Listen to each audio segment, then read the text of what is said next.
So it's Black History Month, and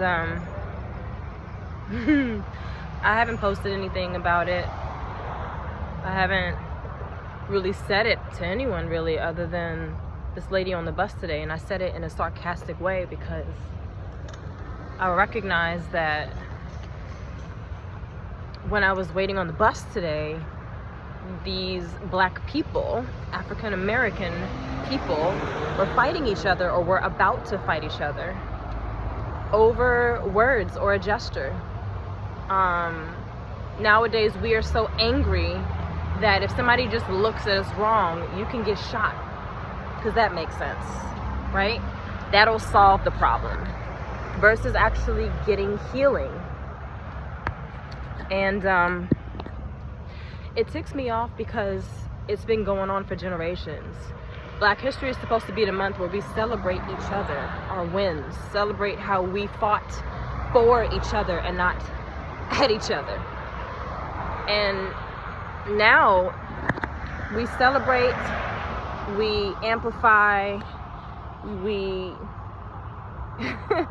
as Jamaicans say, we big up the stupid things, like celebrating fighting somebody and winning an argument, because that's the new thing, right? That's what we're supposed to do. It gets celebrated, and it ticks me off because we're not growing, we're not maturing emotionally and mentally. We're not even getting the healing that we need that's causing the emotional damage in the first place to this next generation. Whether you're a parent, whether you're a teacher, no matter what your profession is, no matter what you do, if you involve kids in your life, mentor, whatever, what is it that you are seeing that is not changing, whether it be at home or in the justice system or even at school, pertaining to kids, the youth? Because I feel like the reason why I'm bringing this up is, backtrack really quick, is because the people that I saw fighting, they were young. One of them looks like she might have been a college student, and the other one looks like they might have been middle school entering into high school, or maybe he was a freshman, and he was trying to fight this grown man. Because again, young people nowadays are trying to prove a point. I gotta prove that ain't nobody gonna pick on me, or I gotta prove da da da da, whatever that language is. I don't even care anymore.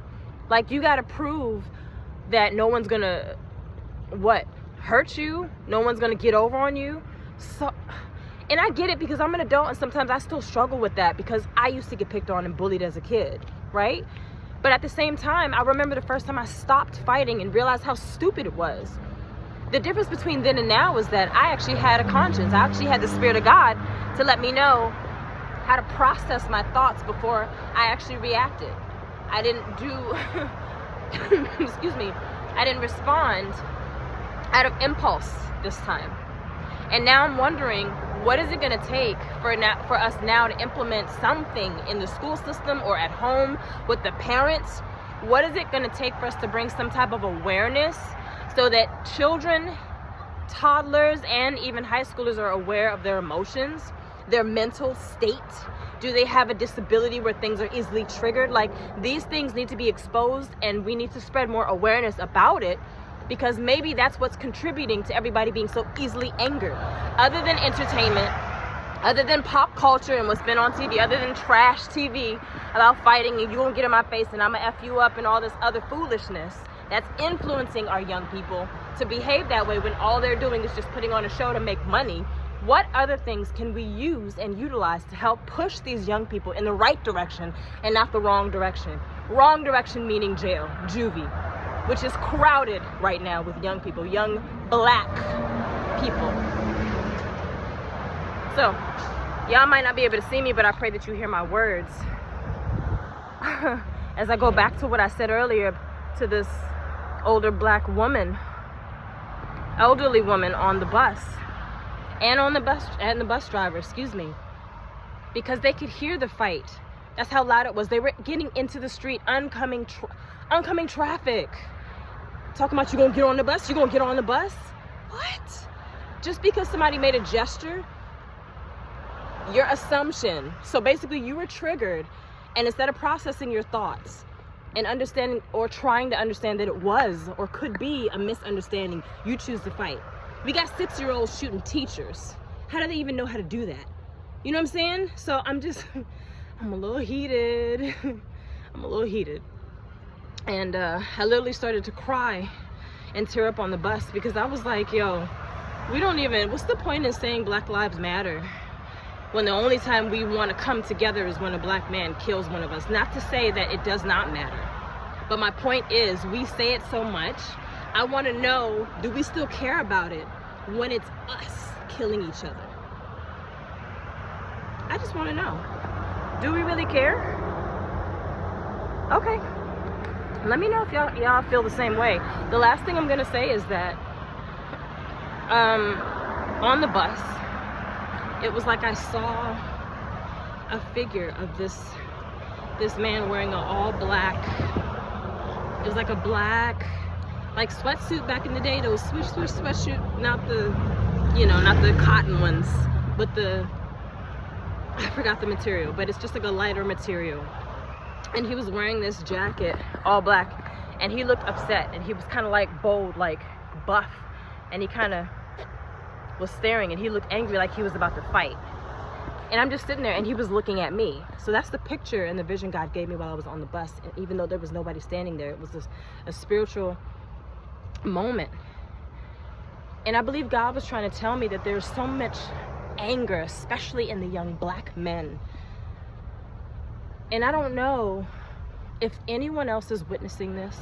I don't know if anybody else is having these encounters or recognizing it, especially in the school and of course in the detention center where all these young black boys are all angry.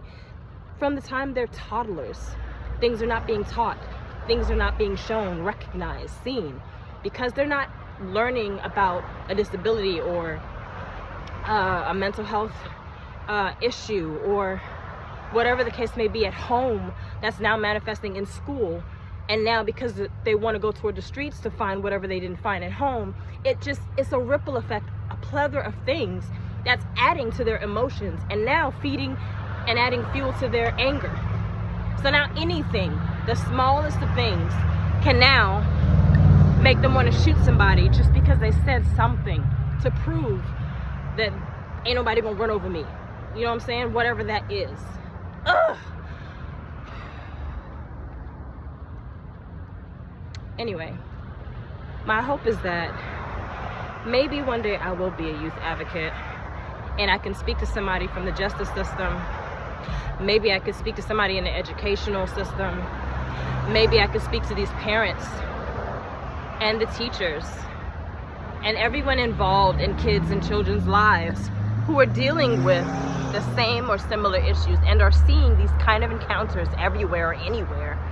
What would be the solution? And how do we save the next generation? How do we save the next generation from duplicating those same mannerisms and characteristics and mindsets? I want to break the chain. What do you think? Oh, one more thing. Happy Black History Month.